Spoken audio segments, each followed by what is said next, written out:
Dan, the Credit Man Willis here, and we're talking about how to deal with debt collectors and collection agencies. And this is a really very slippery slope. You really need to be careful and cautious. And here's the first thing is you don't have to be put up with any harassing phone calls, any threats. They cannot threaten any sort of legal consequences or criminal prosecution. They can take you to court and file a civil lawsuit, but you do have some real clear cut rights here.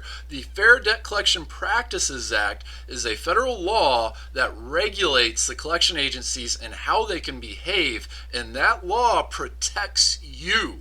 That's the only reason that law was passed, to protect you.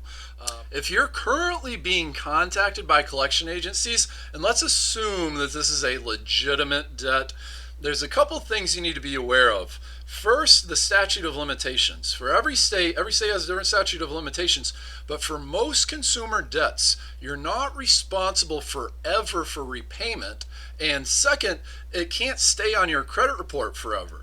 Generally speaking, and like we said, every state has different laws, but generally speaking, you're only responsible for 7 years from the date of the first delinquency on that debt, not from when the collection agency bought it, which is a common tactic they use to get around these federal laws and around these regulations, which is why the Federal Trade Commission, the FTC, will regularly sue collection agencies for huge sum, well, big money, but I don't know if it's big money considering the collection agencies. Because the collection agency, when they bought your account, let's say you owe them $500, they bought your account for pennies. I mean, we saw one collection agency reported buying accounts for 3% of the debt. So on a $500 debt, they bought your account for $15. This means a few things. And the very first thing, if your debt is within the statute of limitations, which is what we encourage you to look into first, request debt validation. And you have to do this by writing to them. Send it certified mail so you have evidence.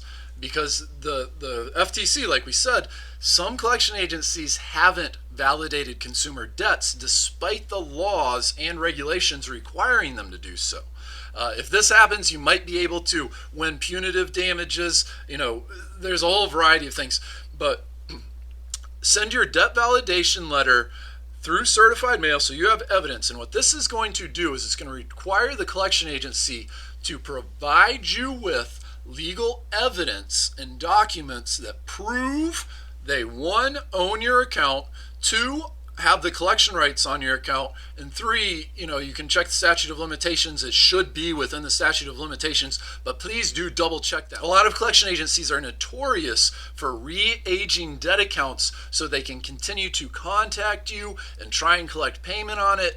Debt validation is the ultimate and the biggest, best place to start. If the collection agency is able to validate your account, it's legitimate, only then should you consider a payment. Again, check the statute of limitations because you may only have to wait a couple more weeks or a month or whatever it may be. It might not be able to be you might not be legally responsible for repayment for that much longer.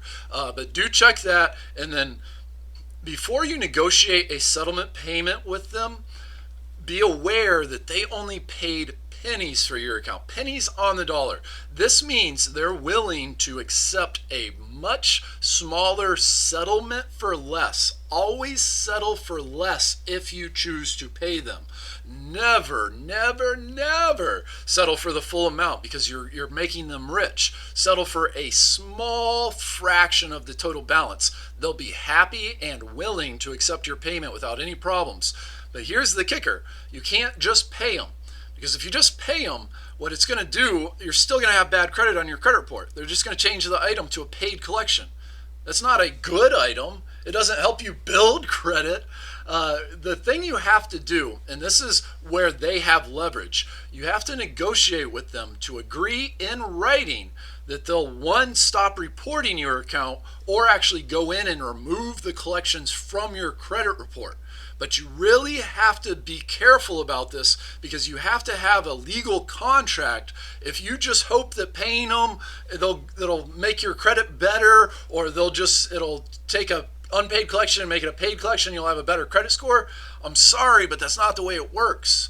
You know, you're going to be out a bunch of money and you're still going to have bad credit, so you're still going to be paying higher interest rates.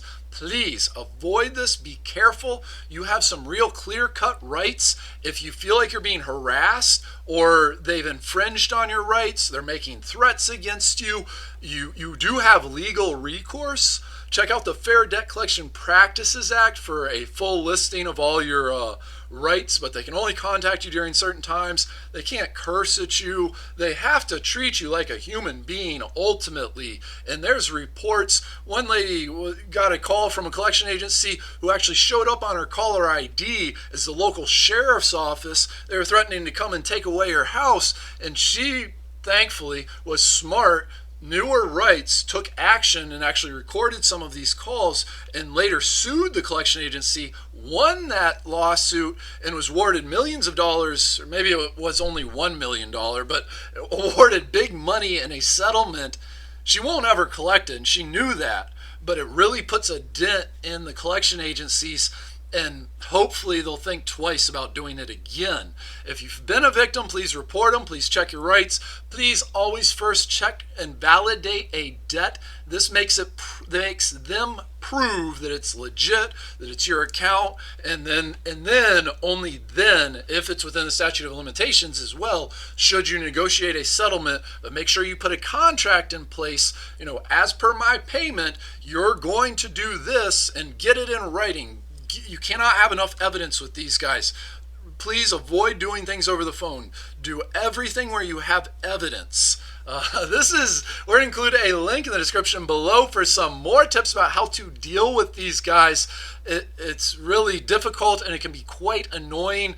The big thing here is don't let these guys make you feel like you're some less than good person, because the truth of the matter is Walt Disney went bankrupt, Conrad Hilton went bankrupt. There's a long list of some of our most successful members in our society going through very tough financial times. One of my early mentors, who's now a multi-millionaire, he went bankrupt twice. And I'm not encouraging or suggesting that you go bankrupt by any means, but I am saying that you're still worthy, you're still a good person. Financial things and life happens to everybody. Barbara Corcoran said it once on a Shark Tank episode, that I believe it was Barbara Corcoran, I might be mistaken, but she was actually on the phone calling people doing this, while at the same time, during her personal time, she was getting calls from collection agencies. And I believe I am mistaken about Barbara Corcoran, please forgive me, but maybe it was the Canadian version of the Shark Tank, the Dragon's Den. But the point is, you're still a good person. So please check out an article at our website. We're going to include a link in the description below for some more tips. We currently have a free report we're giving away if you visit the 7 super simple steps to clean credit. If you'd like a free credit report summary and consultation, you can call 1-855-655-9869. That's toll free, no obligation, free credit report summary and consultation. Again, that number is 1-855-655-9869. Please have a fantastic afternoon. Please subscribe and join our congregation. Please like this video, and looking forward to talking to you again here soon.